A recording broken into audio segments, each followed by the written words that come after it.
I was trying to play our opener there, Brandon, and I don't think it came up onto the screen because I'm not great at tech stuff. So I think we're just live and people Okay. are watching us watch the opener. People know what the opener is. Oh, there it is. I was watching the preview. I needed to click live. So you know what? We'll just get right into it. Forget that.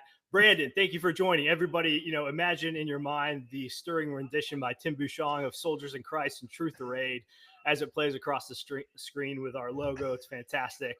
So, welcome to the Center for Baptist Leadership podcast. I'm your host, Executive Director and Founder, William Wolfe, and I'm very pleased to be joined today by Brandon. And Brandon, how do you say your last name, actually? Weichert, but you Yeah. wouldn't. I forgive you because everybody butchers it, but it's Weichert. Brandon Weichert. Yeah. Brandon, you are a Baptist, correct? Yes, yes. I would say in the last few years I've become Baptist. I started out as a Catholic and recognized the error in that way Uh, of life. well, we're glad to have a Catholic convert to Baptist, the one true faith, on the show here. Thank you. And you go to a church that's pretty well known in the Southern hmm Baptist Convention. Is hmm that correct? Yes, I go to Grace Baptist Church.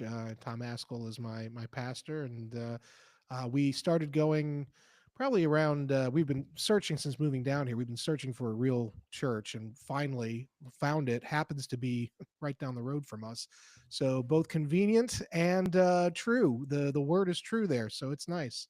That's awesome, man. Well, Tom's assembling quite a team there with you and hmm David and Graham and many other Yep, great yep. actors and big players. So thanks for taking this time. And so you're a foreign policy and national security expert with extensive background working in Congress, working in advisory roles with the Pentagon and things like that. Yeah. But why don't you introduce yourself to our listeners? Tell us what you're doing now, what your background is. Yeah, so right now I am, and this is a very mouthful title, and but this is the title they gave me. It's a national security analyst at the national interest. I am also now, as of a few weeks ago, a contributor over at Popular Mechanics. I tend to speak a lot about sort of the confluence of high technology development and its impact on U.S. national security and the economy. I'm very interested in those things. But before I got into that, I was sort of more traditional geopolitical, analyst looking at the way of the world in terms of, how nations interact with each other on a security environment or in a security environment.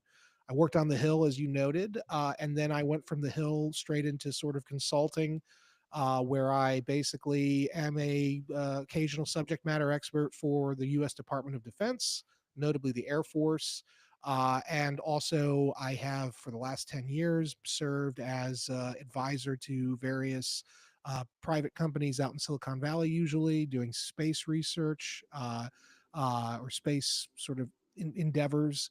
And then also with private academia. I've written 4 books now. My first book was on space called Winning Space: How America Remains a Superpower. Second book was The Shadow War: Iran's Quest for Supremacy. Third book was Biohacked: China's Race to Control Life. And my most recent book that just came out a few weeks ago from Encounter Books is A Disaster of Our Own Making: How the West Lost Ukraine. And I've also, but until recently, had my own website called the Weichert Report. But I've been so busy doing other things, I kind of let that one slide away.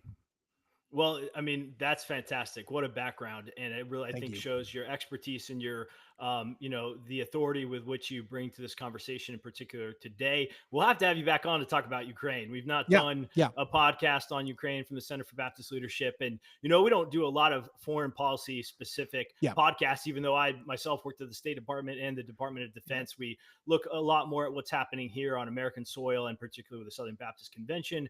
But this is a big thing right now in terms of what's going on in yeah, Syria and what's going on in Ukraine. And what's interesting to me, Brandon, in particular, is that there are a lot of Southern Baptist theologians and professors and other voices who like to sort of LARP as geopolitical experts, and they yeah, they often kind of always give the establishment line. yeah. And so I hope for our listeners today that this conversation helps give people a more robust understanding of what's happening on the ground in Syria right now with the fall of the Assad regime, what's next, and particularly as Baptists have a lot of interest in our Christian brothers and sisters around the world, what it looks like for Christians in the region going forward.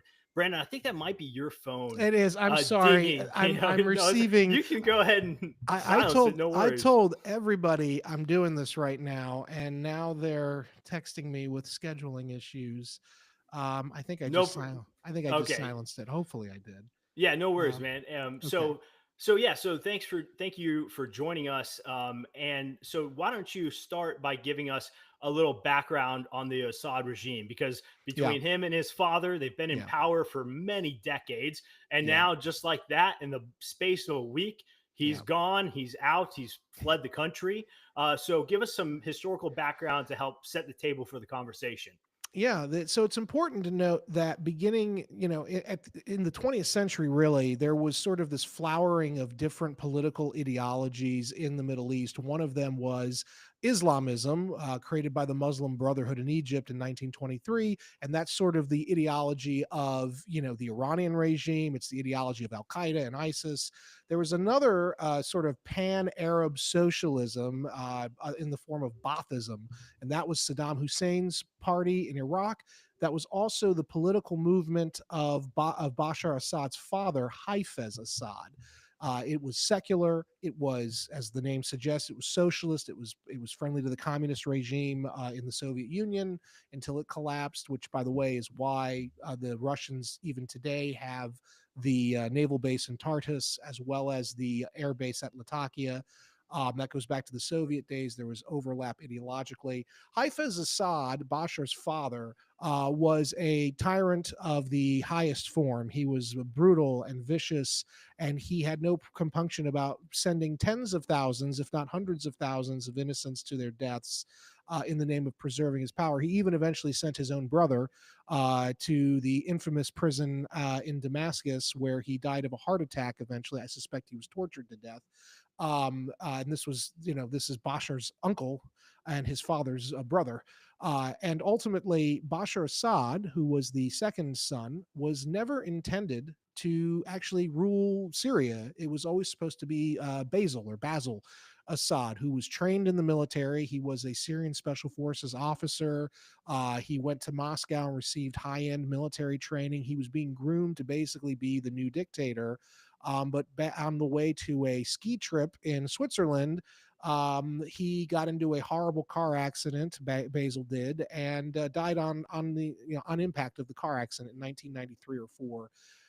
And the father, Haifa, stayed in power until the year 2000 when he died of old age, necessitating his only other son, Bashar, or the next son rather, to leave his ophthalmology practice in London, if you can believe it. He was just a regular doctor in London, and to forswear the Hippocratic Oath and become the bloodthirsty tyrant of Syria, which he had that title from 2000 until about 96 hours ago, 108 hours ago. From this podcast, so that he's not a good guy. Bashar al-Assad was a bad guy. He killed a lot of people. Interestingly, though, he was not, I think, well prepared to rule that country, not as prepared as his older brother would have been, because as vicious as he was and as tyrannical as he was, Bashar actually could have been worse. Hmm. And there were multiple points in Bashar's reign from the year 2000 until now when Bashar actually tried to moderate. Bashar actually did try to play nice with the West. But ultimately, tiger can't change its stripes. And so, there's multiple reasons for why he ultimately did not become more amenable to the West. One of them, though, was the U.S. invasion of Iraq. Um, U.S. invasion of Iraq happens next door, knocks out Saddam Hussein, creates all kinds of chaos. The problem for Bashar, his father went through this problem too, was they are of the Alawite sect of Syria, which is a very tiny community. And the majority of the country, I think it's like 82% or 80%, is Sunni Arab. And so, beginning in the 1980s, the Muslim Brotherhood moved into the Sunni Arab areas of Syria and began agitating the Syrian people against the Alawite sect generally and against Hafez Assad and then eventually Bashar Assad's rule. Is the Alawite sect a Shia sect? Yes, yes, Yeah, okay, they're right. so So I think they that's important for our yes, listeners because a lot yes, of that's going on. There's not yes, only do we have, we have conflict amongst, the West and the Middle East and the general Muslim yeah, population of the Middle East, but very, very integral to all of this, and Iran's backing in this as well, is that yes, it's a predominantly Sunni Muslim yes. country being ruled by a Shia sect. And that was done purposely at the end of the First World War, the Sykes-Picot Treaty. If you've ever seen Lawrence of Arabia, that it plays a heavy role in that film. Basically, the Ottoman Empire fell. It was the world's largest Muslim empire, and when it was Turkish though ethnically, it ruled over the Middle East. When it fell, the European powers, including Russia, came in and basically cleaved up all the land in that region, including Syria, and they purposely put minorities in charge of Sunni Arab majorities to keep the population divided amongst itself rather than against the European colonizers. This we saw that happen with Saddam's Sunni sect in Tikrit in Iraq, and it's happened in Syria. And so basically, the Alawites are hated, and the Alawites are hated, and basically they've had to rule with an iron fist.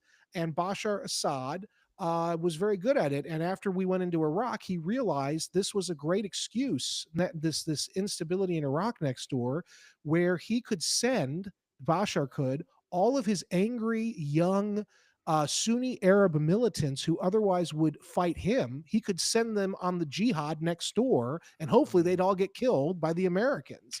And Hmm. so in 2003, during the insurgency years from '03 to '06, when we were fighting Al Qaeda in Iraq, a large portion of the Al Qaeda in Iraq members were actually Syrian jihadists because Bashar was pushing them onto the Americans, saying, "Go ahead, kill them, please." And actually, that period in Syria was one of the most peaceful and prosperous eras under Bashar Assad's rule because all the crazies were being sent next door to kill us, and they Hmm. were dying or getting arrested. And interestingly, this guy that is now ruling Syria today, who replaced Assad, Jalani, the head of this Hayat Tahrir al Sham (HTS) group, he actually cut his teeth as a young teenager and early 20 something fighting as a commander in Al Qaeda in Iraq. He was from Damascus, Syria, and he was one of the guys who left Syria to go fight the Americans next door in Iraq. And so there's this overlap here for Assad trying desperately to push the jihadists out, the Sunni Arabs out, because he knows that if they're left to their own devices in Syria, they'll come at him, which is ultimately what has happened. And in fact, because the Iraq War was going on, uh, we were arresting all these Syrians and we were putting them in the prisons. The U.S. was black sites and whatnot, torturing them, holding them without trials or whatever. We were putting them in like places like Camp Bucca, which was a CIA U.S. military run facility in Iraq. We were putting them with former Saddam generals who were PO'd, if you'll pardon the expression, but that's the best way to describe it. They were irate over the fact that Saddam fell and that they weren't included in the post-Saddam government. So they joined up in prison with the Al Qaeda types from Syria. And ultimately, when the Americans pulled out, the Iraqis released all these guys into the wild, and that's during the time that ISIS is rising. In fact, this group forms the nucleus of ISIS, and then that leads into the Arab Spring, that leads into all the instability over the last decade in Syria. It's a terrible, terrible, terrible event, but Bashar was at war in many cases with these jihadists. Yeah, so that's very helpful background, and I think people who have paid any attention to this might not have that background, but they will know that with the Arab Spring and revolt in Syria is really when we get the rise of the narrative, and it's a truthful narrative in many ways. But obviously, there's various different aspects to it of Assad being a tyrannical dictator, really crushing the opposition that rose up in the Arab Spring. So, just take us briefly from the Arab Spring, sort of then through Yeah, the Obama era, where we get yeah, the red line, the yeah. allegations of the use of chemical weapons on his Uh, own people, and this sort of this building narrative in the mainstream media that he is a tyrannical butcher, which again is true in many ways, but Yes. there's a lot. It's multifaceted. He's a butcher, but I can guarantee you, from our perspective, or at least what should be our perspective, the Islamists who are taking over today are going to be far worse for us and the Christians and the Kurds and everybody else who's not Sunni Muslim. Assad, he killed a lot of people, innocent people, but he also killed the jihadists. He was at war with the Muslim Brotherhood. He was trying to get rid of Al Qaeda.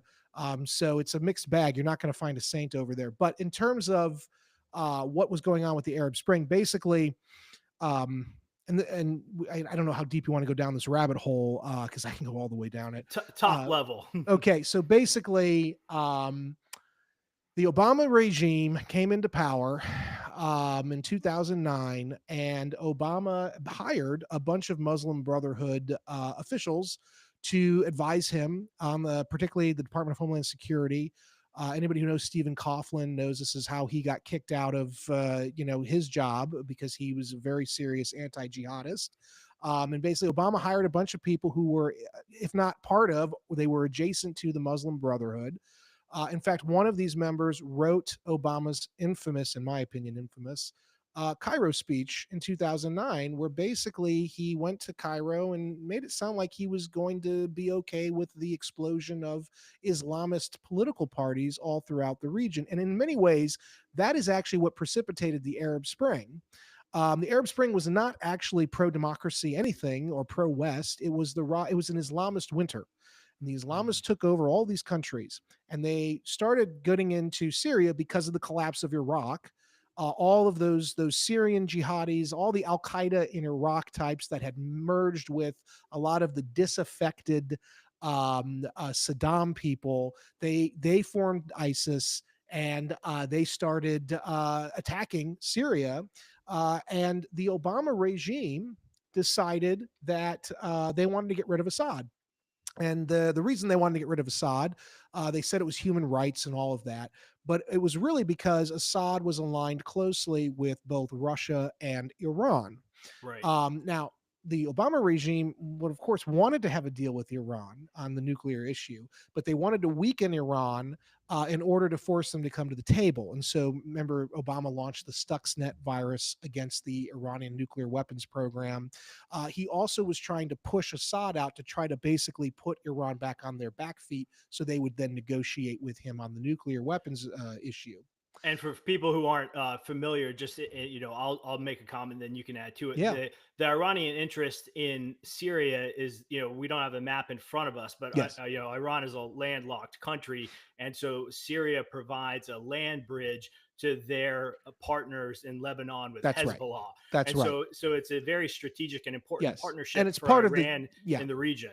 And it's part of the Shia crescent, which is basically, if you look at a map of an ethnographic map of the Middle East, the Shiite population is predominantly found in Iran, then in southern Iraq, and then it's sort of like a crescent, like a crescent, and then also cuts through the northern bits of Iraq and Syria all the way into Lebanon.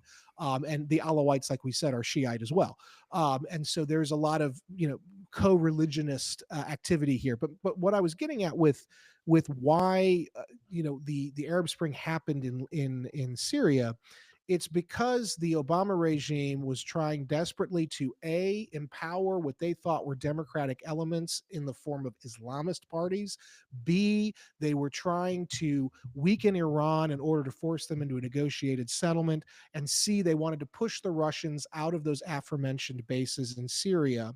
And the way they were going to do this, and this is Operation Sycamore Timber, which was David Petraeus's contribution to the absurd as CIA director under Obama. They were taking Libyan captured arms from the Gaddafi era that we had captured fighting Gaddafi, and they were shipping them from the port of Benghazi. This is where you have the Benghazi attack, through Turkey into the waiting arms of the Syrian jihadis, who we labeled as Syrian rebels.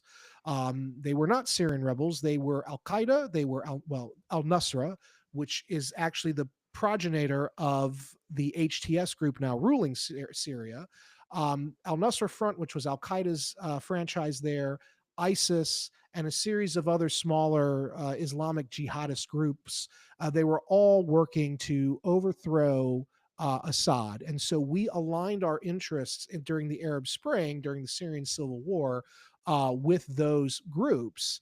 Not realizing that they were or not caring that they were head chopping jihadists who would happily turn on us. And again, ISIS is formed out of this group. And actually, I have a very dark theory on why Obama was downplaying the ISIS threat at the beginning. And I think it had to do with the fact that he knew full well that we were sending arms and funds to the Islamic State as part of this mission to destabilize Assad at all costs and overthrow him.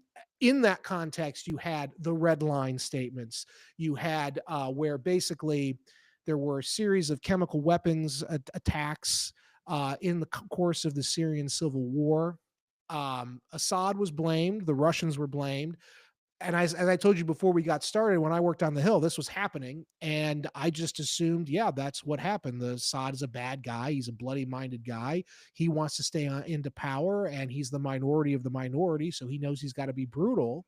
And the Russians were backing his play. But then, a few years later, I'm running my website, the Weichert Report, and I've got a couple of people who are dealing with Syria directly on the ground, and they're sending me these pictures. And if you go onto my website from 2017, you can see the articles where I posted the pictures I was given of the spent canisters of supposed chemical weapons. They do not look like your standard Syrian military shell. They look like makeshift, almost like the chemical equivalent of an IED, an improvised explosive device. And if you remember, people were saying at the time, and they were called Russian apologists for saying it. Now I'm not so sure. People were saying at the time that actually it wasn't Assad who did the chemical weapons attack. It was actually the jihadists. They were trying to do dare I say, a false flag operation because they knew they couldn't beat the Assad regime and the Russian and the Iranian regimes in a straight up fight. They needed NATO and US direct intervention. And they were trying to create a casus belli to get the Americans and the Europeans involved. And it almost worked, if you remember. I mean, literally, there were French Rafale fighters orbiting targets in Syria, waiting for Obama to give the go order when he kicked it over to Congress, and basically the whole thing fell apart. But that's sort of the context. We were supporting the key takeaway is that we were supporting the same kinds of jihadists who attacked us on 9/11. We were helping to give aid and comfort to ISIS in order to go after our geopolitical foes, ostensibly Assad, but really it was about Iran and Russian influence in Syria and the wider Middle East. And that's not to say that these are bad objectives in the sense of we don't want Russia there, we don't want Iran to be more powerful than it is, but it should be sort of a Hippocratic oath approach to foreign policy. First, do no harm, right? You're doing greater harm to yourself in the long run and to the poor people of Syria, particularly the Christians, by empowering these elements, these jihadi elements, to go after your near-term enemies. We did this before in the 80s. We empowered the Mujahideen in Afghanistan to fight the Soviets, and it worked. We got the Soviets out of there, and it probably helped to collapse the Soviet Union. But in the process, we laid the groundwork and the training and the resources to be used by the eventual rise of Al-Qaeda and Osama bin Laden, who was, of course, fighting on the ground. The same thing I fear is happening in Syria today. Yeah, well, thank you for all that, Brandon. And again, in no way, shape, or form is any of this, an apology for Bashar al-Assad. But the reality is that, there are no good actors in this region. No. It's all bad actors. And so then who are we aligning ourselves with? What Right. are our interests? And why are we helping the people that we're helping? And if you just sort of listen to the mainstream media narratives, or if you look particularly at the evangelical leaders who parrot the mainstream media narratives, the only thing you really hear is, yay, we toppled this Putin puppet in Syria. It's neoconservative. Good for us. When the reality is that for over a decade, we've been fomenting unrest and civil war and rebellion and violence in this region by arming and backing murderous That's right. jihadists to overthrow the Putin puppet. Big Ava is sounding a lot like David Frum and Bill Kristol on the eve of the Iraq War. I mean, this is, this is the same kind of mentality. Yay, we're down with the dictator, but who are you aligning with to overthrow the dictator? You're literally aligning with head chopping jihadists, and not Mhm. even like, oh, well, they're Shiite, and so they didn't actually attack us. No, you're aligning with Sunni Arab jihadists. These are Mhm. the people who are Al Qaeda. These are the people who are ISIS. And as I told John Fredericks this morning on his show in Virginia, whether it's ISIS or Al Shabaab in Somalia or Boko Haram or Lashkar-e Taiba, it really doesn't matter. What matters is they're all part of the same ideology. It's Mhm. Islamism, and that was Right. formed by Hassan al-Banna in 1923, the Muslim Brotherhood, and it fragmented out from there. But the Muslim Brotherhood ideology was always the mothership. Yeah. So that's very helpful background. It maybe answer just some, again, top level questions for our listeners in terms Hmm. of like the geopolitical interests of the other actors in Yeah, this region, because yeah, I mean, it is quite a confluence of yeah, interest, right? So you have Iran and Russia sort of quote unquote backing Assad until they yeah. aren't, right? I mean, Right. Assad was sort of just left on his own here over the last week. And then you have significant Turkish interests in the region as well, because the northern border of Syria is on Turkey. And Hmm. due to the unrest in the region, there's been, I think it's millions of Syrian refugees that have Yep. come into Turkey. And there's no apology that I'll make for the way that Erdogan rules Turkey, but there's Right. significant unrest being Right. caused in Turkey with the Syrian immigrants kind of taking over. It's like they want to have their own mass deportations as well Hmm. in Turkey. So you have Turkish interests, and HTS is, one of the media narratives is that HTS is aligned with Erdogan and Turkey to a certain degree. So just at a high Yeah. level, sort of chart out the geopolitical interests from the Hmm. other countries. That, for example, was Assad essentially in power only because Russia helped him Yeah. stay in power to play kingmaker in the region Yeah. and then go from there. Yeah, so basically, that's exactly correct. So Assad, and in particular, the Russians really only care about one thing. So going back to Peter the Great in Russia, the Russians have always wanted what's known as warm water ports. They are an iced-in country. They're mostly landlocked. Besides Vladivostok, they usually don't have warm water ports. Throughout the course of the last 200 years, they have acquired a handful of them outside of Russia, one of them being in Tartus, Syria, back in the 1970s is when they got it.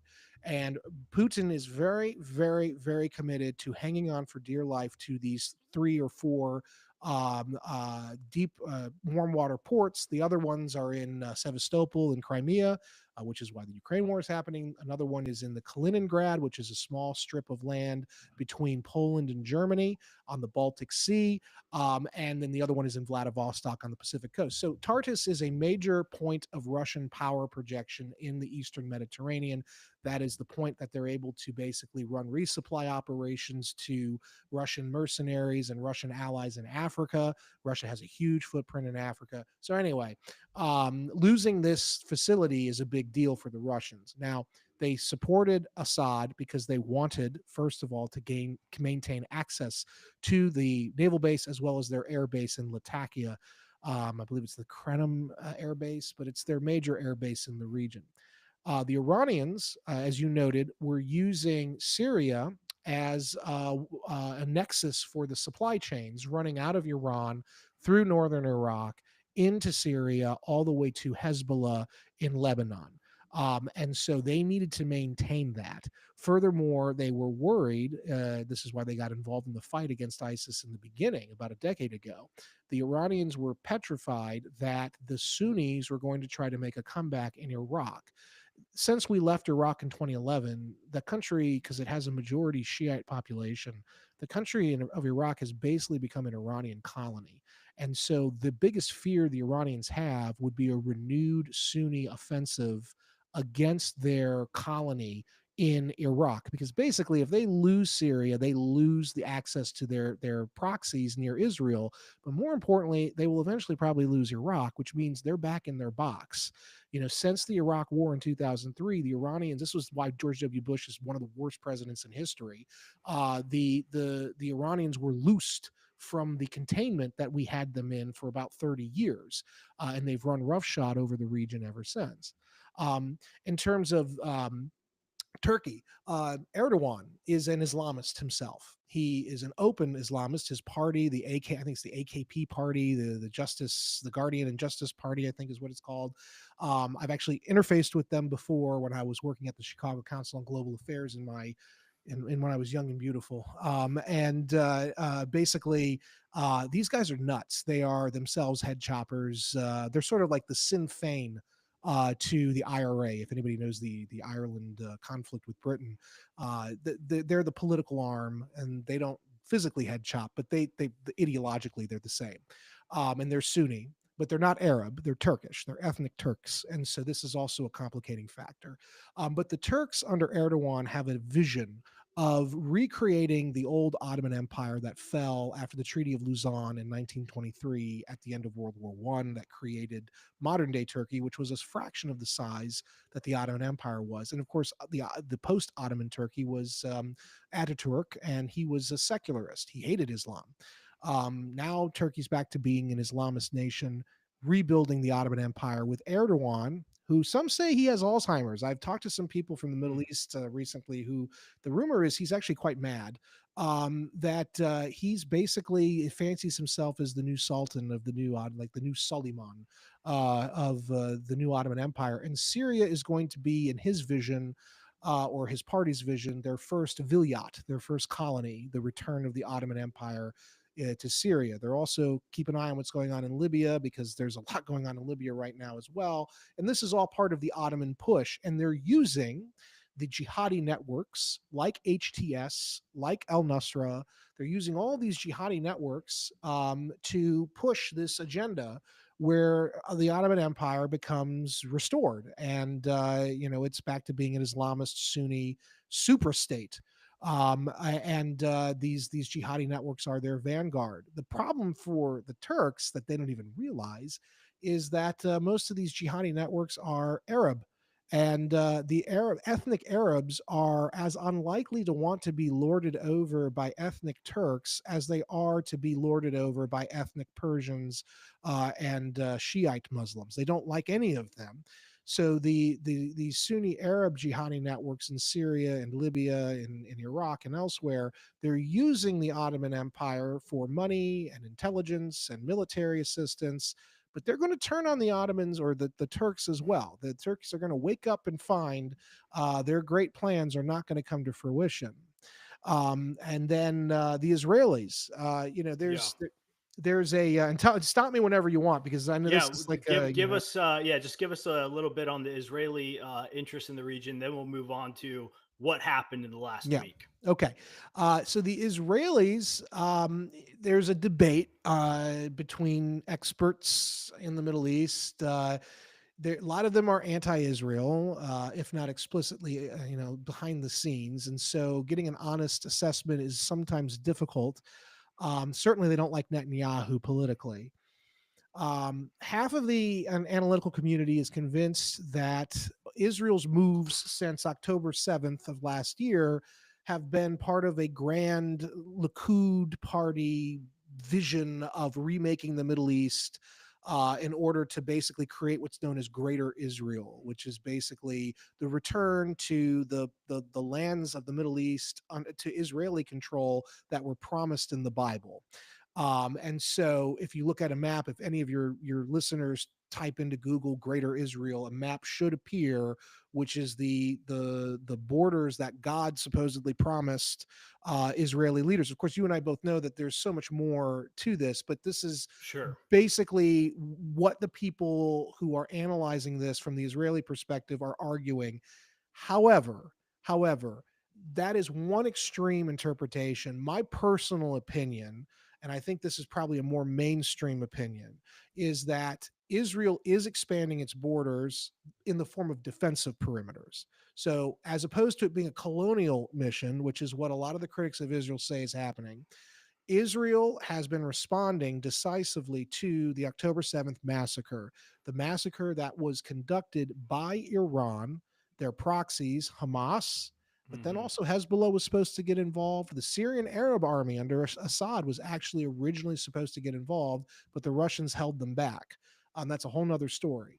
But basically, since October 7th, the Israeli military and Netanyahu, his government, were caught flat footed. And so I do not believe this is part of some grand imperial project. I think the reason that you're seeing Israeli forces move into Syria is to create a defensive perimeter because they are desperately trying to prevent another October 7th. And Mm-hmm. wherever there is chaos in the regions around Israel, that tends to be where terrorism pops up directed against Israel. Incidentally, HTS, some of their battlefield commanders, not the leader of HTS, Jelani, but his people under him, have been on camera ranting about how Damascus first, Jerusalem next. Hmm. And so, the Netanyahu hears this, and so he's moving tanks and he's moving artillery and people into the Southern Syria, yeah, well, all the way actually all the way up to all the way up to kind of Damascus. right. Yeah, Mm-hmm.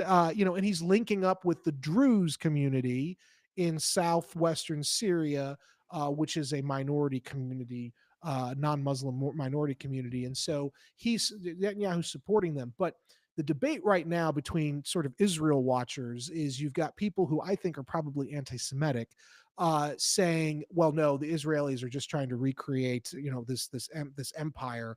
But I actually don't see it that way. I think the Israelis are desperate to restore some semblance of security that was ripped away from them on October 7th. It's important to remember Netanyahu was paying off Hamas not to attack for years because Netanyahu, and I think this was it's understandable why he thought this. Netanyahu looked around and said, my bigger threat is to the north in Hezbollah in Lebanon. The Hamas I can handle. So I'm going to pay them off to stay quiet and to basically keep it's part of my mowing the grass strategy in Gaza is what they called it. But he didn't realize or he wasn't aware of the fact that and the Israelis were very arrogant about Hamas. They didn't think they were a serious threat for years. They were very arrogant about this. That they could easily take Hamas. And ultimately they did. But it took October 7th. They were basically paying off the Hamas people to not stir up too much trouble. But Hamas was, of course, pocketing the money, buying rockets from Iran, building out a capability. And ever since then, Netanyahu has been desperate to basically restore Israel's lost sense of security. So is it part of some colonial mission? I don't know. I don't think so. I think what's more probable is that this is a series of short-term drastic moves to try to restore some semblance of security among Israel, which is very unsecure right now. And my concern also, by the way, with what they're doing in Syria, the IDF is a small military. It punches well above its weight. But when you extend those security perimeters as much as Israel is, at Mm-hmm. some point you start being unable to defend anything. And so it actually might make them more vulnerable. But that's why Israel's getting involved in Syria now, because they're worried about the insecurity there on their border. Great. That's helpful. I mean, really good background. And I will note that, one country that we've not really gotten into any discernible interest in the region yet is our own. Why Yeah. are we celebrating this so loudly? Why is Biden Well, I'm going to the not. right? Why is Biden going to the podium, Mhm. saying he's going to commit aid to help rebuild Syria? Yeah. Okay, so aid to the, as you say, the head chopping jihadists Mhm. to do what? Cement their Sunni Islamic control over Syria now. But so what happened over the last week? Because again, the media narrative and what Yeah. I fear so many Christians and Baptists will hear is, we toppled a murderous dictator in the Middle East. Go America, go democracy. Yeah. Well, wait a minute. It's Al Qaeda and ISIS. Yeah. So HTS, they launched a surprise offensive. That's what people are calling it, right? Yep. And they marched from their stronghold to Aleppo to Damascus Yeah. in a matter of days. I think it was 72 hours. So Brandon, what happened there? How were Okay. they able to do this? Well, the first thing to remember is I think it was like 80 or 100,000 guys that are well armed, well trained. In fact, if you look at the uniforms of HTS, They looked like the professional army, and the Syrian Arab army, the actual army of Assad, looked like they were the militia. They're wearing Adidas shoes, and they just they don't look. The HTS is a very professional force, and they were given that professionalism by the West. And this is something that people I know at CIA are trying to contest publicly when I say this, but they can't. The bottom line is, yes, the Turks are pushing HTS along. There are actually Turkish officers embedded within HTS, sheep dipped in HTS uniforms, which basically means they're dressed as HTS, but they're actually Turkish. In fact, there are videos you can find on Twitter of these guys talking, and they're not speaking Arabic at all; they're speaking Turkish. And so it's like the worst kept secret. This is Turkey, but behind Turkey is the U.S. And the reason that it's the same reason that we've always supported these groups. We want Assad out. We want the Russians out. We want to push the Iranians back. But the interest here for the U.S. is that, but it's also, I think, about and Turkey certainly. It's about this oil pipeline that we've been trying to get built since 2010, which basically would move Middle East oil through Syria into transit nodes over Turkey and then into Europe, which would basically make the Europeans less dependent on Russian oil and natural gas. And the Iranians had a competing pipeline that they were trying to build through Syria that the Russians were backing. And so that's why some people have called this the pipeline wars. But it's more than that, though. That's a very reductionist way of looking at it. It's more than just about energy flow. It really is about classic geopolitics for the Americans. They think they're going to be able to finally get the Russians out of the Middle East, get the Iranians back in their box, and they don't really care about the long-term implications of who they're empowering to do it, because ultimately they think they can control and destroy HTS. And I think that they're going to be proven wrong, just like they were with Al Qaeda. This is a durable threat now, and they've been given weapons and ammo and training and intelligence support from basically all of NATO through Turkey. And so, you look at you look at what's going on the ground. Um, the, the the stories of what happened, it's very interesting because I've been really following this, and actually you can go on like Telegram and the Russian media space, which of course we're not allowed to listen to, but there's some really interesting interviews being done of Syrian Arab army officers who have since of course abandoned their positions, and they're now fleeing Syria because they know they're going to be killed. Syrian Arab army officers, are all of them talking about the communications blackout that occurred. Basically, the command and control functions of the Syrian Arab Army, in the hours preceding the invasion by HTS, went dark. As something disrupted their signals, where they could not communicate with each other. The Russians also suffered blackouts and outages. And the Russian systems, though, were rebooted. That the Russians can basically handle the kind of electromagnetic interference that U.S. intelligence and military subjects enemies to. The Russians are better at enduring that. They themselves are good at that kind of warfare. They're using it in Ukraine all the time. But the Syrians were not prepared for this. And then on top of that, the Turks this is classic Turkish behavior. The Turks were behind the scenes, as were the CIA and British intelligence, bribing mid-level officials in the Syrian Arab army in the run-up to this invasion to basically throw down their guns and live to fight another day. So you had a clear movement of covert, not just Turkish, but covert American capabilities and assets, from the technical all the way to the human intelligence side, SIGINT to human. And they were moving preemptively to disrupt the ability for Syria's Arab army under Assad to communicate to their command and control, their C2 functions. And so that's why you saw this army coming out of the Sunni Arab regions of Syria, backed by Turkey, cutting through much larger Syrian Arab army forces, like a hot knife through butter, because the Syrian Arabs were completely disoriented. They had absolutely no command and control functions across a large geography. And one other point I'll make: the HTS and all of the other affiliated jihadi networks. You mentioned Aleppo, you mentioned Hama. All of these were overwhelmingly Sunni Arab populated centers. So it's not Mhm. like they went into the Kurdish region. In fact, Mhm. they're having quite great, very significant difficulty with the Kurdish region right now. It's not like they went into the Druze region because the Israelis are protecting the Druze now, and the Druze themselves are their fighters.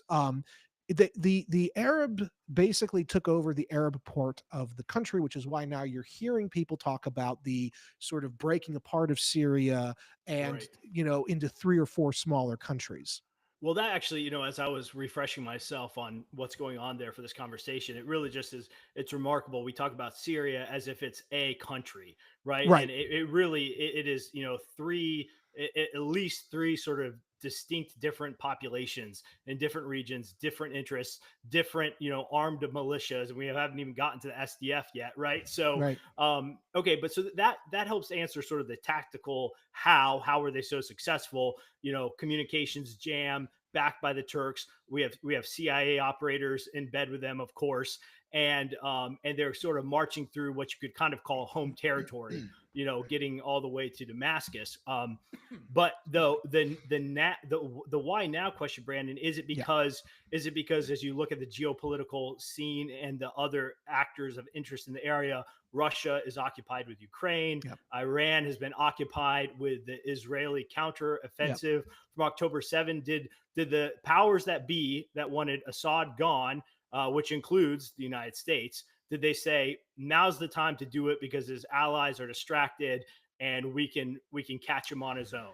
That is half of the equation. All right, that's The half. At least the I'm the halfway there. the this is where geopolitical talk, unfortunately, and I don't want to get anybody in trouble, has to veer a little bit into domestic political talk. And what do I mean? That's okay. I mean that's Yeah. okay. Basically, the elements that have been running the U.S. government's foreign policy under Biden are the same element that ran it under Obama. In Mm, fact, Anthony Blinken, the Secretary of State, Jake Sullivan, these were all Obama guys. They were holdovers yeah. from the Obama regime. And in fact, if you read that Tablet Magazine article about RussiaGate from 2017, you'll find that the quote resistance headquarters was in Obama's mansion in Calorama, and all of the Biden foreign policy team were cycling through there for all 4 years of the Trump administration, waging this sort of shadow campaign against Trump while he was in his first term. They were then brought in to the Biden regime when Biden was elected. And they want the same thing that Obama did, which is to basically destabilize the Middle East enough to allow for what they think is the spreading of democracy, which is really just the spreading of Islamism, and to get this mother of all geopolitical deals with Iran. They know that in 39 days, the Donald Trump is back, and those plans are out the window. We are back on to a war footing with Iran. We are back on to we're going to stand with our allies, and we're going to make deals even with people like Assad if necessary in order to go after the bigger enemy, which are people like the head chopping jihadists who just Yeah. took out Assad. So they know in DC, the so-called deep state, the administrative state, whatever you want to call it, they know they've got 39 days before it all goes away for them. Their money train, their gravy train, their power trip, it all ends. And they're trying desperately to basically get as much stuff through in the 11th hour before Trump can take over. And this is, Got it. and also you have to remember, and we don't have to talk about it here because I know that this is getting too big, but my contention has been what you're seeing in Syria, what you're seeing in Libya right now, what you're going to be seeing soon in Iraq, and what you're seeing in Georgia and Romania. None of this would be happening right now if Ukraine war was not happening, or if Ukraine was actually winning it, which they are not, Mm, and they haven't been. The deep state is also very much afraid that Donald Trump gets in, and I believe this will happen in his first 100 days, he'll get a ceasefire with the Russians over Ukraine. And so, what they are doing right now, the Obama Biden cabal, the neoconservative cabal, they are lighting as many brush fires around the periphery of Russia as possible, notably in the Middle East, to basically prevent peace from happening. And in the process, they're looking at it and they're going, this is our last window of opportunity to get Assad out, which we wanted to get out for 30 years. It's our last window of opportunity to basically, cut those, basically implement our vision of a Middle East foreign policy before Trump comes in and everything is shattered. And Okay. that's the reason why this is happening the way it is now.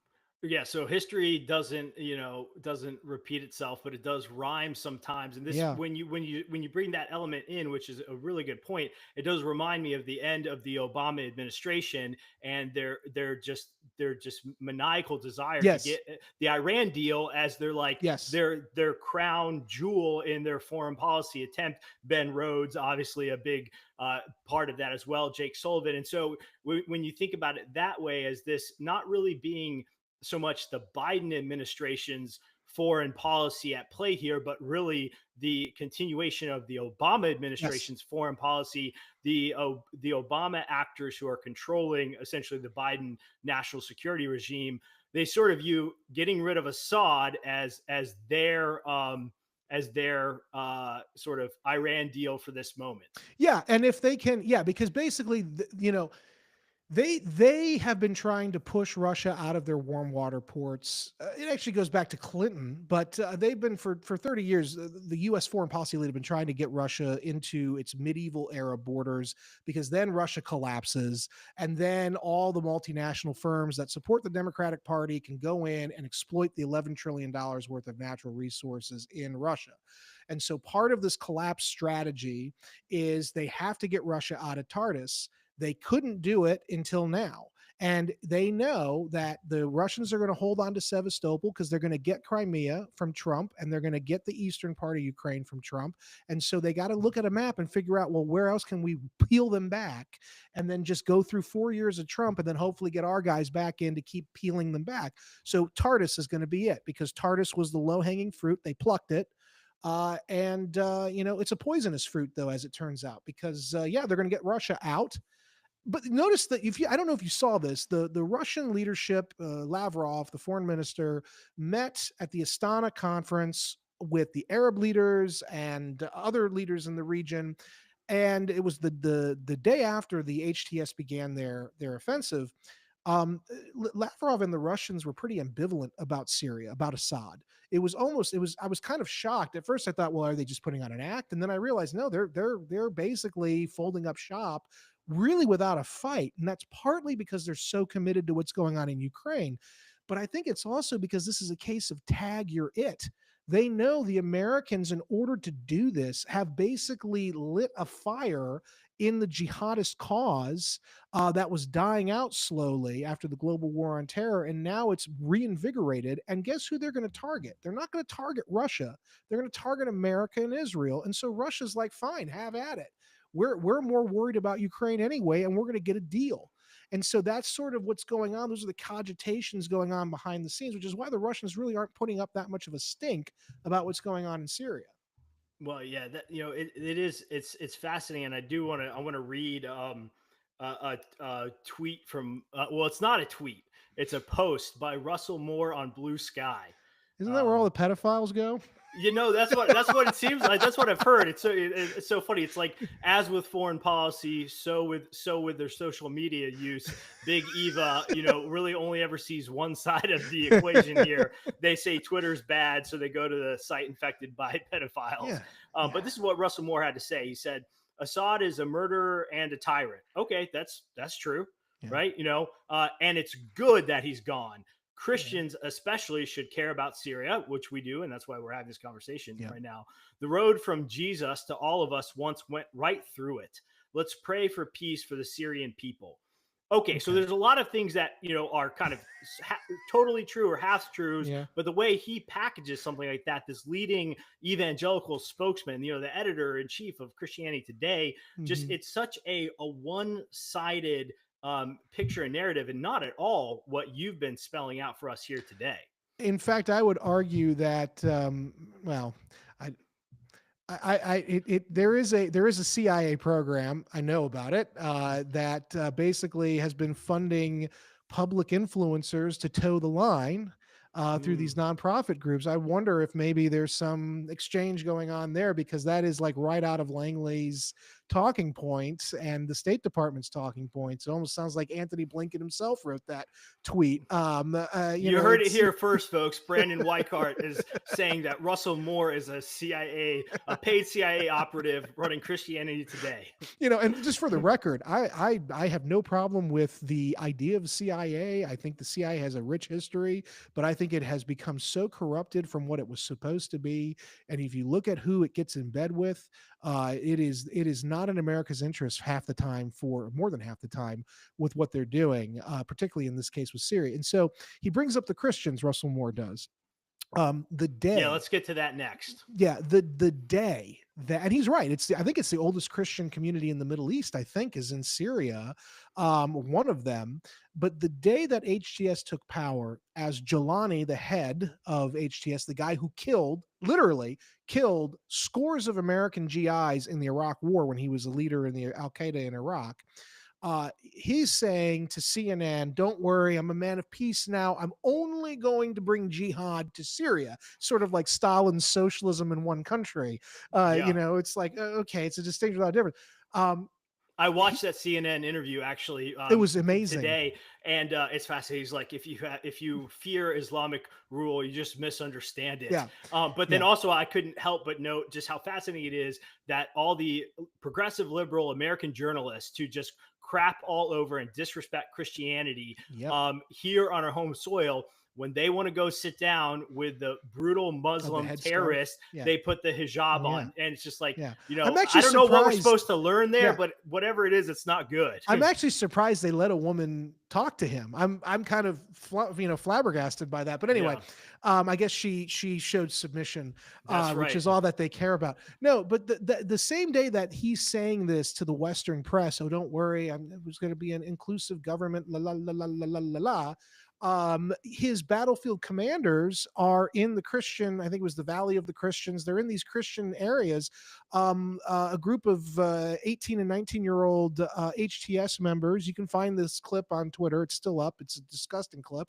They finish beheading a man wearing a large Christian cross. They pull the cross off the beheaded man, and then they pick up his cell phone and call his children to gloat about how they beheaded their father or grandfather because he was a Christian. He was an infidel. That's the only reason they did it. The man did nothing to them, did no incite. He was an old man. They did it because he was a Christian. There are scenes of the Christmas tree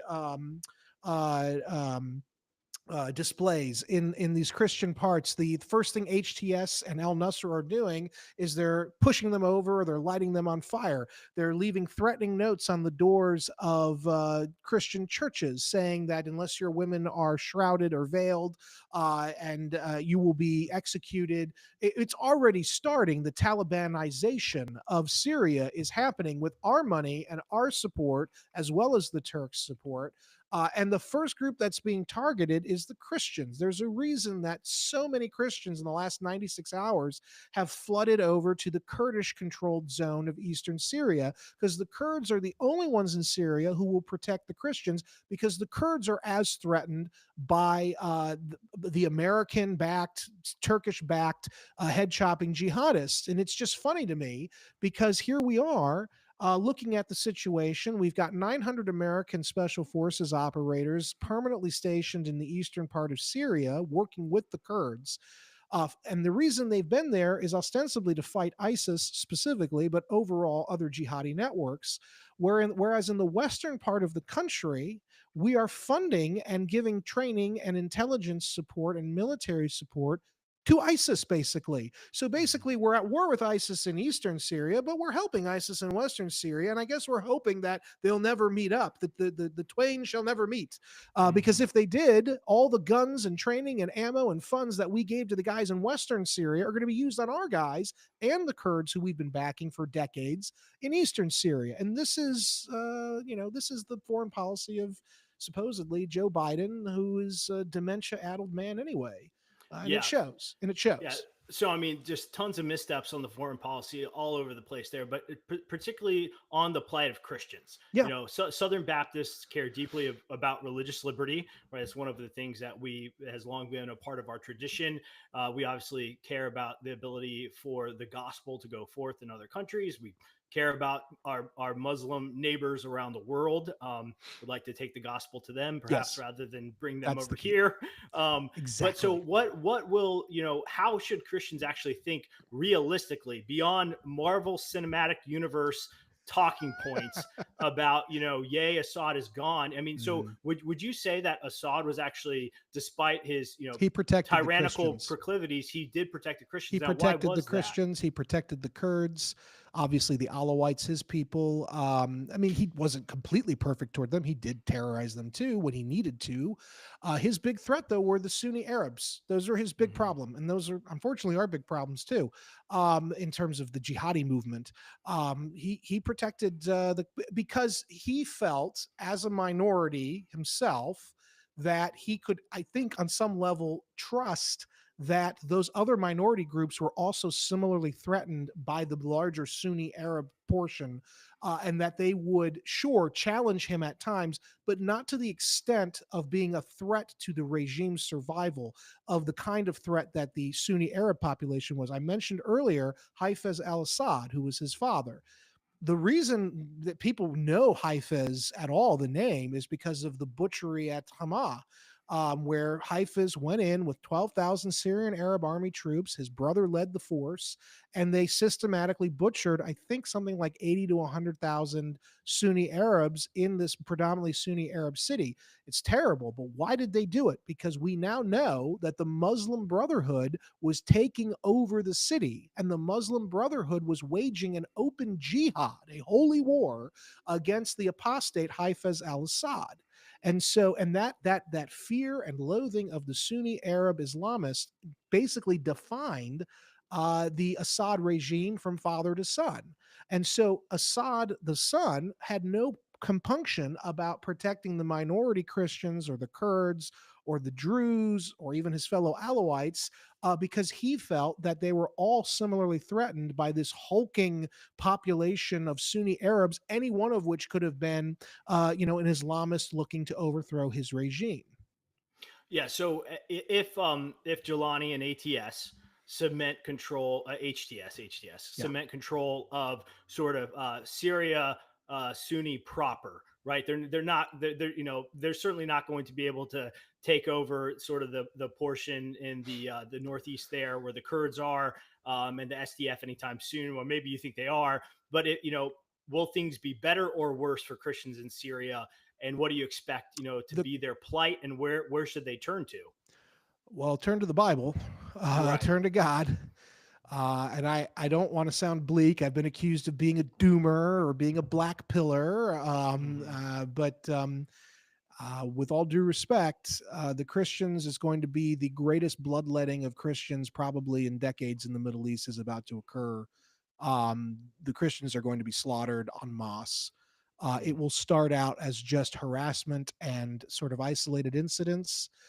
It will certainly never be reported here in the West, because the corporate press wants the Islamists in charge. That's the decision that's been made. And so I would predict in the next 6 months, a radical bloodletting being perpetrated by the jihadi networks against the Christians. It'll start with the Christians. The big target, though, for because the Christians are mostly unarmed, right? The Christians, they're not organized the way, say, the Kurds are. The big target for the jihadis, though, is going to be the Kurds, and obviously the Christians who are now being protected in eastern Syria by the Kurds. And already you're seeing the Kurds getting attacked and walloped. In fact, just yesterday, the portion of the Kurds in eastern Syria that were protecting Christians had made these deals over the last decade with the sort of local Sunni Arab communities to basically leave them alone in exchange for protection from Assad and from whoever else. And now what's happened is those Sunni Arab communities have betrayed them and Mm. signed on with HTS, which is now advancing on the east. And eventually, I mean, I, there, I don't know what happens to the Kurds because they're armed and they're organized and they're backed by us, and so there might be, they'll probably survive, but they're going to lose people. The biggest losses of life will be the Christian community in Syria. They will Man, be completely obliterated. man, that's just heartbreaking. And so certainly, for the listeners, please be in prayer for the Syrian Christian community. And so, Absolutely. and it just, this is just so much more complicated again than what we get in the press and what we get from Big Evo, because the end result of this, this toppling of Assad will be, a fairly powerful and organized Sunni Islamic Yeah. militia group in control in Syria that has a particular antipathy towards Christian populations, towards the Kurdish population, and they are unprotected essentially right Yeah. now. Yeah, that's basically it. If you look at the ethnographic map of Syria, the Christians are all living amongst the Sunnis, for the most part. Like I said, they're evacuating a lot of them over to the Kurdish side. Some of them are going to the Druze, where the Israelis are protecting them in the southwest. But the largest chunk of Christians are basically in Sunni controlled portions, and the Sunnis are not going to have any mercy. They're just not. They're Yeah. not going to have any mercy. Yeah. And So. so, like, as we kind of get towards the end of this, just a couple other things to consider. What are our American interests in the region? So what do you think, if you subscribe to sort of an American first foreign policy perspective? That's certainly what I subscribe to. Mhm. But what do you think, what do you think our interests are? What should the incoming Trump administration do, if anything? Or, I'm sure there are some things we should do. And then also, I'd like to touch briefly on how we think about Syrian refugees, because we have a lot of Syrian refugees in the United States of America, but they're predominantly Muslim Syrian refugees, right? And Right. so it's like, I'd be happy to send all the Sunni Syrian refugees back. Right now, they have a safe homeland for them. They can go be Sunni Syrians over there. Should we consider taking in Syrian Christian refugees? Obviously, Yeah. these are thorny questions. When I worked at the State Department in the Mhm. first Trump administration, we lowered the refugee admissions cap each year, and I support that. And in general, our refugee admission programs are totally corrupt and overrun with fraud. We don't properly vet these people. It's a way for NGOs to make money. But all right, so taking all that sort of on balance, what are our interests? What should the Trump administration do? And what should we think about Syrian Christian refugees in particular? Well, the first thing we should do is immediately assassinate Jelani and the leadership of HTS. We should immediately cut all funding through these third parties that our intel services are giving to HTS and the subsidiary groups. We should never take them off the state sponsor, or I'm sorry, the state sponsor, but the terrorist watch list. And then we should probably make Turkey pay a little bit for this. Sanction them or something. In a perfect world, NATO would go away tomorrow, and we don't have to worry about Turkey then, because that does, who cares? But as long as they're a member of NATO, we're going to have to punish them for empowering the people who attacked us on 9/11. And one other thing I'd just like to add, But we are also empowering the people who attacked us which on is why I said 9/11. yes. Well, Yeah. which is why this gets us into domestic Yeah. politics. This is why when Trump says he's going to drain the swamp, this time he better mean it. Yeah. Because frankly, I think every Biden era CIA, DIA, 16 other intelligence leaderships, as well as any military leadership involved in this move to empower HTS, they should be hauled before Congress. They should probably lose their job. They should probably go to, criminal action for supporting terrorism. And that's a radical statement on my part, but this is a radical time. We are literally handing over the country to a jihadi network that until 2 seconds ago was at war with the United States. Gotcha. Furthermore, there is your audience can look it up, and I'll repost it on my Twitter page at We the Brandon. The announcement of the new prime minister of Syria, who was himself a head chopper, literally, there are pictures of him beheading people. That's who's the prime minister now. He wears a suit. He is sitting in front of the Syrian flag, and on the other Yeah, I side of the saw that. Syrian flag is the Taliban flag. Yeah. And so, and the Taliban, by the way, this is according to people, former CIA people, the Taliban is actually on the ground in Syria helping HTS. They're supplying those U.S. weapons that we conveniently left behind in Afghanistan. They're giving them to HTS. It's part of this wow. feeder network. The gift that just keeps on giving. It's the gift that keeps on giving. And so I honestly think that there should be Courts martial for a lot of our senior military leaders, including Milley. Those who have retired should be reactivated and court martialed. I think it should be a bureaucratic bloodletting in DC of all of the people, bureaucratic bloodletting, not a literal bloodletting, of all the people who had Yes, their that's very important for Right Wing Watch, who may yes, watch yes, this. yes. I'm sure I'm one of their favorites. Usually, Mass firings mass administratively. firings. We should basically Cash Patel, all of the bureaucracy, particularly those handling the Middle East portfolio, because these guys, their smarmy hands are all over this. And a lot of the Christians who are going to get killed over the next 6 months, it's their fault. It's 100% their fault. Brandon, I want to circle back to Yeah. something you said there, though, and not just let it pass by, because, and I trust you won't wrench your headphones off and leave the show when I say sounded a little John Bolton-esque when you go, we should just assassinate the guy. So, like, what do you mean by that? Because, and really trying to put it in the context of what are our interests in the region? Because Trump had a statement where he essentially said, like, we need to stay out of it. So like, if it, why it's terrible what's happened. In some ways it's our fault. It's other people's fault. But like, to assassinate, the leader of HTS. Well, he's not a legitimate leader. He's not a legitimate leader, first of all. Sure. Well, he's the leader of the terrorist organization. Well, no, he's actually now the leader of Syria. I mean, he's the leader of Syria, and he's choosing a cabinet now as if he's the new president. So no, he's the leader of Syria, but he's not legitimate. And second of all, he killed, particularly Jelani, killed scores of U.S. service. I want to make this clear. Yeah. He was an 18-year-old who joined Al-Qaeda in Iraq, and within 2 years, he was a senior battlefield commander. You do not raise to that level unless you were very proficient at one thing, killing Americans. Sure. And who were the Americans he was killing? Our men and our women in uniform. Guys.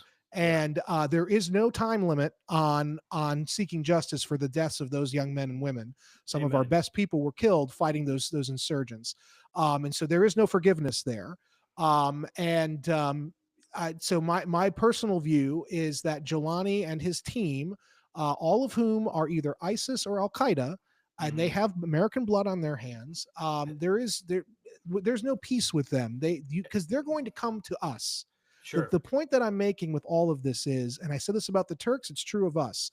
We're all going to get our hand bitten off by the dog, the rabid dog that is the jihadi network running Syria now. They will use us. They will use the concept of taqiyya, which is dissimulation. It is a Quranic concept. To basically, it is condoned in their faith to lie to the infidel and to use the infidel until the infidel is no longer useful. And at that point, they will turn on us. And they will basically, if best case scenario, they turn on us and just recreate the caliphate that bin Laden wanted to recreate. Worst case scenario, in the process of doing that, they end up coming to our shores, to Europe, to the United States, to Canada, and replaying the worst bits of 9/11.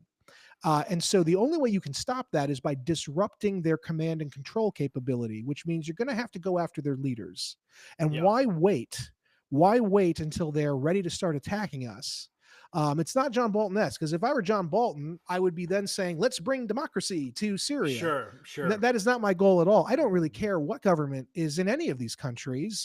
They're savage countries. I don't really care. If you come after America, though, we will retaliate. Or if we know you're coming after America, we have the right to retaliate, especially because they're not legitimate state leaders. They are not, in my opinion, protected under international law. They are terrorists, and they must be crushed. Hey, well said. I wanted to get your explanation of that there from a moral and judicial, like justice seeking standpoint. That completely makes sense to me. I didn't know, without that background, I didn't know exactly what you meant by that there. Yeah, no, I'm not talking about invading Syria or any of that. I'm just talking about second regime change. No, absolutely not. I'm talking about we will get justice for the U.S. troops, the Americans who were killed, and the other people who were killed by terrorists. I mean, that I think is, and drone strikes, targeted assassinations, whatever. I am not inherently opposed to these tactics. I tend to criticize them because they're used by stupid politicians rather stupidly. And this was, we don't have to get into that, but there's a whole thing with the drone war. Mike Flynn was right about the drone war. Basically, it should have been run by Pentagon, not CIA, and there's a whole reason for why. But in my opinion, the idea of using targeted assassinations is not inherently wrong when it is used against people like bin Laden or people who have done those things, Sure. because they will never stop coming after you and your family, and they already have so much blood on their hands. Yeah, no, thank you.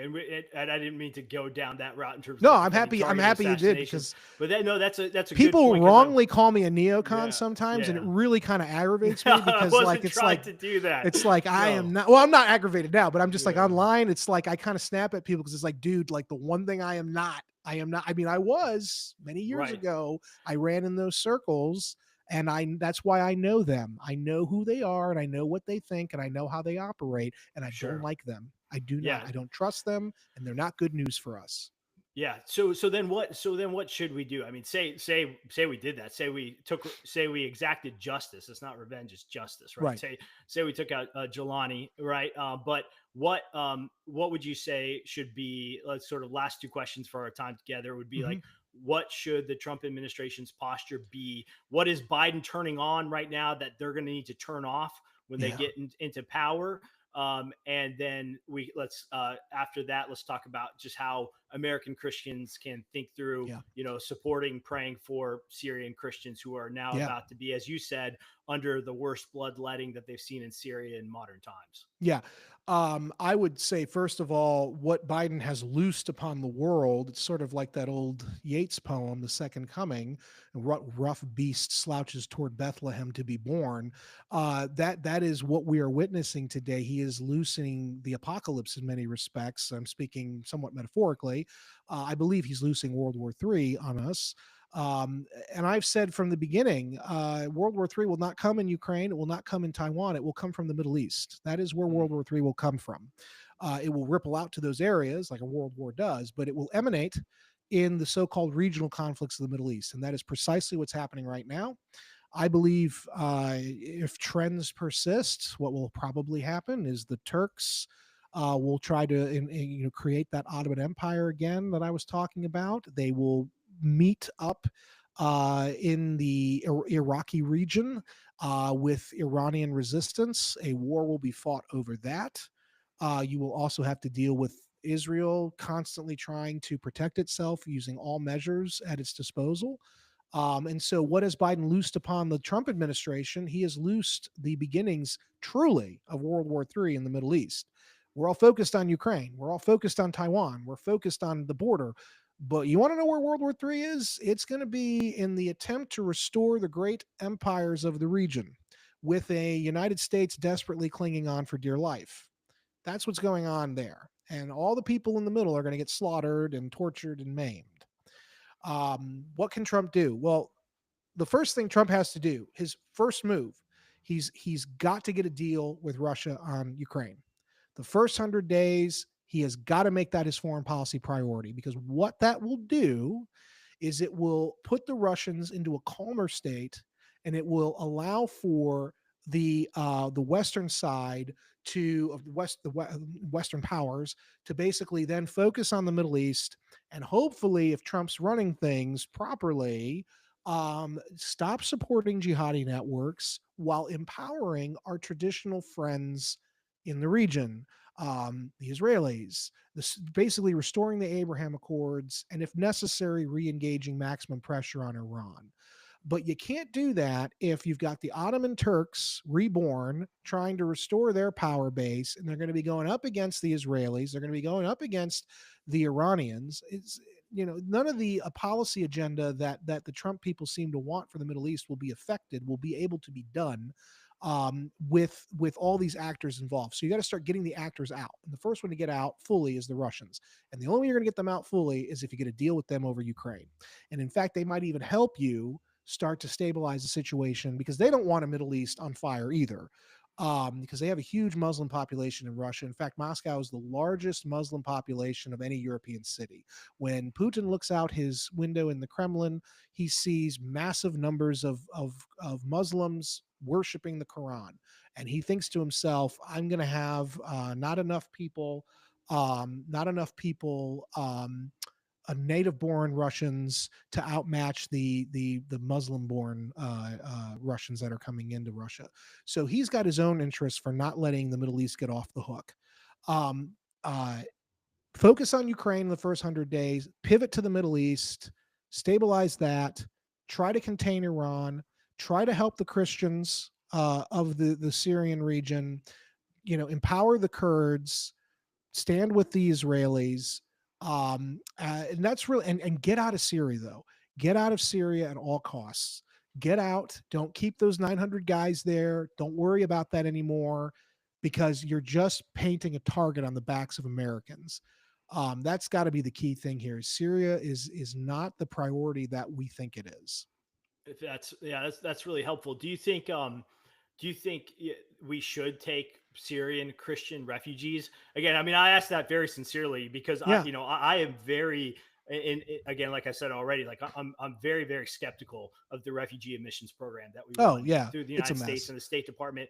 And I would probably be very supportive of sending Sunni Syrians Yeah, back to Syria right now. But should you think the United States should welcome Syrian Christians, or should we seek? Because I mean, the prevailing, I'd say, like American first foreign policy take on refugees is it's better to find the safest place for them near where they're from.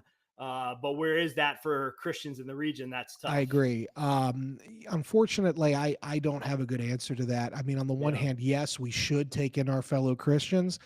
On the other hand, though, as you note, the State Department is a disaster. I mean, the way that we bring in, refugees is, and it's a nightmare. And so we're actually probably opening up a bigger can of worms.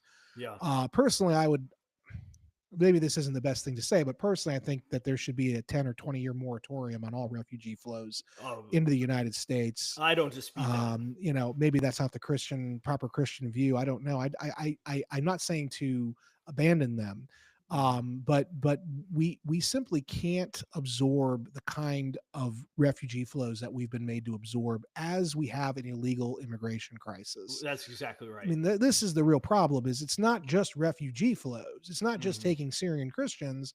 Right. It's taking millions upon millions of undocumented people, many of them children, for who knows what purpose, nothing good, coming up from Latin America. And it's also the fact that the jihadists will use these refugee flows they weaponize them. They will hide among them. Already, we know that ISIS got people into the West using refugee flows. We've seen the proliferation of Islamist thinking. London is basically Londonistan these days, and that's largely because of the legal migration and the refugee flows of people, military age males normally, out of the greater Middle East into Europe, into Canada, and to some degree into the United States. So all of that needs to stop, regardless of what religion they are. I just don't think we have the ability anymore to absorb the numbers of people we have. In an ideal world, we would get with our allies in the region, and maybe create some, safe enclaves, or empower the Kurds who seem to want to protect the Christians Hmm. to actually continue to do that, and create a program where we can move those Christians safely out of the trouble areas into the Kurdish zone. But beyond that, I mean, you're looking for a perfect solution to a Yeah. very imperfect world, and we should certainly pray for them. Charities should continue to do work to support and help them. We should continue to proselytize, definitely continue to proselytize. But ultimately, I don't know on a sort of bureaucratic government level how we could possibly absorb any more people on Yeah. top of all the people that we are being made to absorb right now. Yeah, no, well said, brother. And I'm not necessarily advocating for it. Just picking your No, brain no, I on it know. Oh, and I trying know. I to. just, It's my heart breaks for them, and yeah, it's I very hate. uncomfortable. It's a very I, uncomfortable, thing to say, because I don't yeah. want to be viewed as like an ogre, Hmm. although many people view me that way. But it's just I don't, you have to take the bitter with the better, Hmm. and go with the least worst option there. And when you're talking about the Middle East, it's it's very often not between right and wrong. It's the wrong that's more right.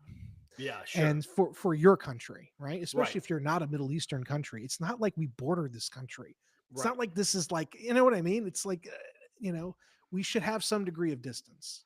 No, you're absolutely right. I mean, our interests there are very, Limited. Yeah. limited and minimal. It's a mess of our own making in many ways.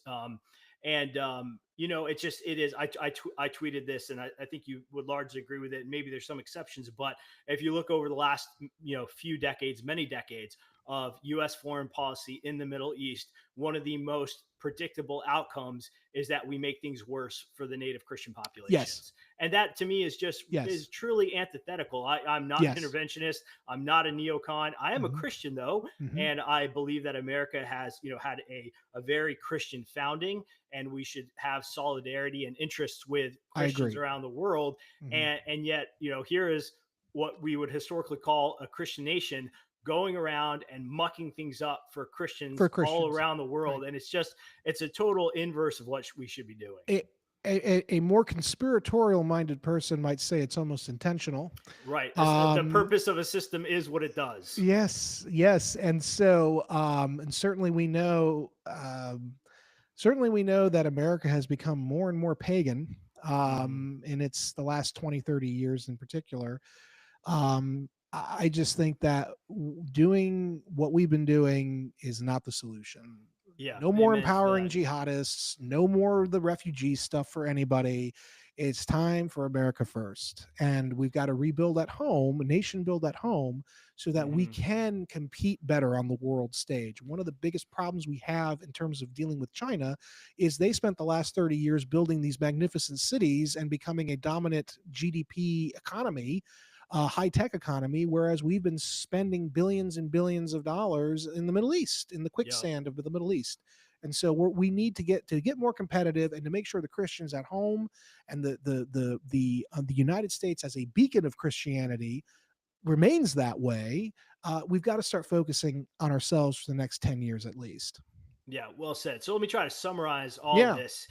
So counter to the popular narrative that somehow toppling Assad is a victory for democracy in the Middle No. East. Not that anybody's even really putting it like that, but some people certainly Some people they are make it there. No, sound some like people are saying it's a victory for democracy, and it's right. hilarious. Right, and Yeah. instead, the truth is that we have empowered, a Sunni Islamist militia to cement control over a vast majority of the over the government of Syria, over a vast majority of the territory of Syria, and the outcome of that will be violence and bloodshed, particularly for Christians in the region. And so, if you like Russell Moore are just sort of blindly cheering this on, well, I hope you listen to this episode with Brandon and get a little bit more realistic, comprehensive Yeah. understanding of the situation, and recognize that this really, again, there's many ways in which this is the result of disastrous interventionist American foreign policy in the region. Yeah. And really, just to kind of tie back off what we touched on there earlier, this is sort of like the last gasp of the Obama Yeah. administration's foreign policy. Yeah. They wanted the Iran deal at the end of his second term, and they Hmm. wanted to topple Assad at the end of Obama's third term. We could Hmm. say here. Yep.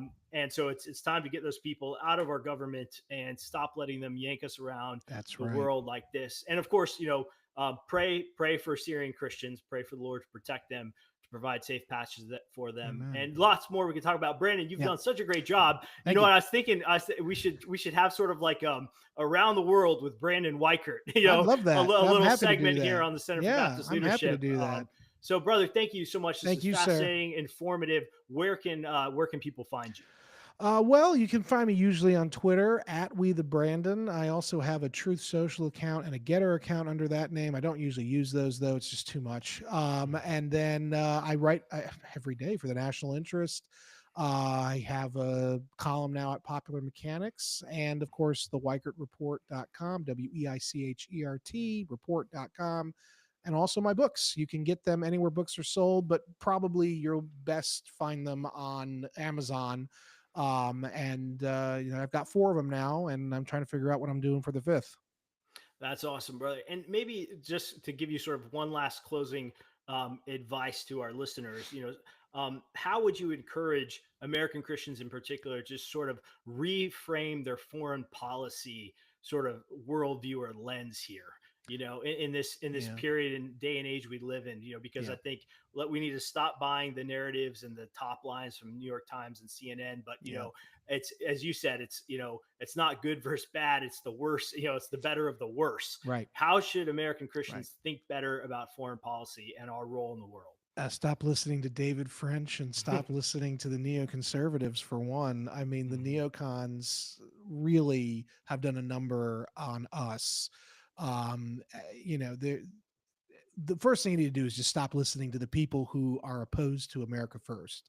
People Mhm. who are pro America First, whether, and some of these people who are America First are, these are not perfect people, and they may not be the best Christians or whatever, but ultimately, I think their heart's in the right place, and I think that the MAGA movement in general, I think, is more reflective of American interests as well as Christian interests than is any other political movement today in America. And so, if we stay kind of within the box of that or the parameters of that, if it's not America First, don't follow it, Mm. because it will get you into a very dangerous spot where suddenly you are supporting Middle East war after Middle East war, young Americans being killed, Christians being massacred, and the empowerment of the people who did 9/11. Mm. And this is, for me, it's a no-brainer. You stay out as much as you can of the Syria thing and the Middle East generally. It's a mosh pit. Well, thank you, brother. Appreciate your Thank you. time here. I mean, you heard it here first. If it's not America First, don't follow it, but do go follow Brandon Thank you. on Twitter at We the Brandon. Make sure to check out his writings on at the National Interest. And Brandon, you had a great viral tweet thread on Syria, so we'll Yeah. try to pin that in our show Thank notes when you. it goes up. Thank you. And yeah, with that, thank you so much for joining us today. All right. Thank you. God bless.